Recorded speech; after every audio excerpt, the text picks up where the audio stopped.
Mag-isa ako ng gulay. Good morning. Mag-isa ako ng gulay. Ito, bawang, sibuyas, kamatis, konting sahog na manok, at saka itong gulay, sitaw at okra. Ngayon, maglagay ako ng mantika. Nainit na yung kawali, kaya lagyan na siya ng mantika. Kunti lang. Slow dahil. Ngayon, maglagay tayo ng bawang.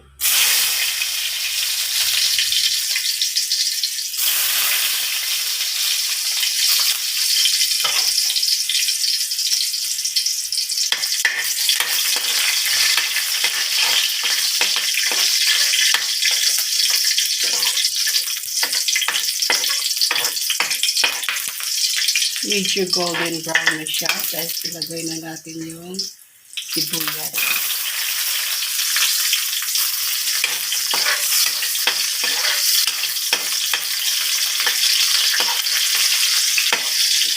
Isang pirasong maliit na sibuyas lang siya.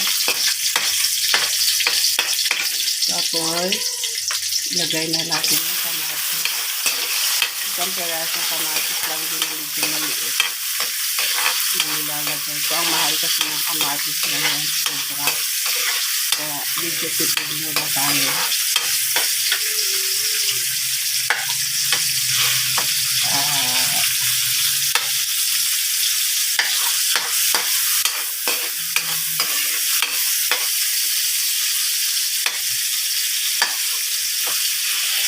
Okay na yung kamatis.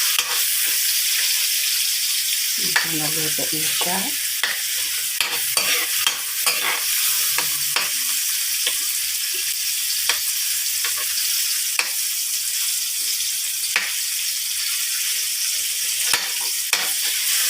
Ilagay na natin yung manok.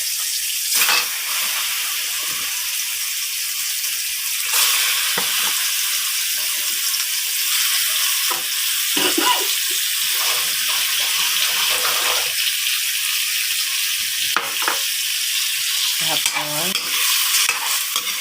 haluin lang siya.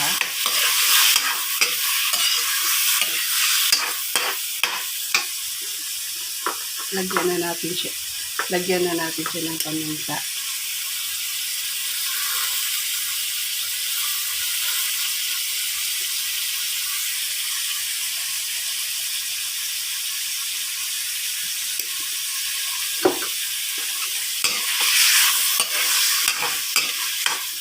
Para manunuot yung lasa ng paminta sa karne ng manok at saka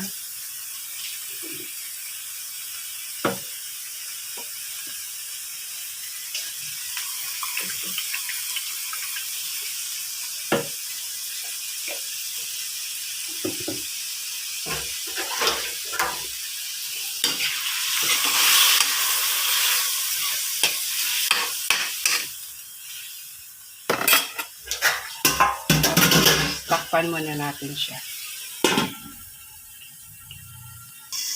Ngayon, titingnan na natin. Okay.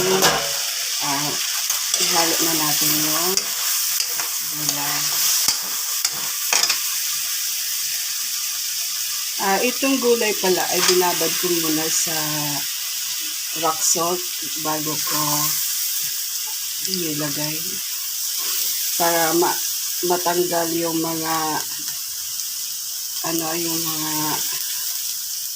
yung mga nilalagay nila sa gulay. Ang tawag noon. Yan. Tapos, lagyan natin ng konting tuyo. Konti lang siya kasi hindi ako mahilig talaga sa mga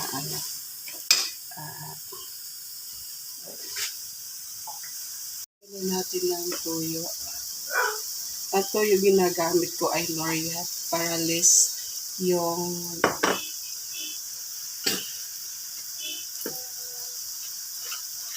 para light lang yung soy sauce niya. Tapos takpan siya.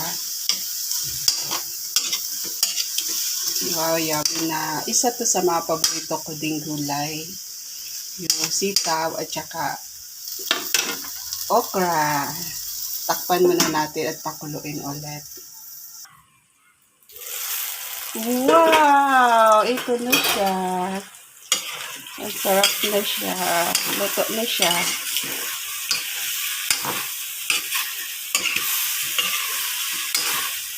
Tara na guys, sabay-sabay tayo mag-aalmusal.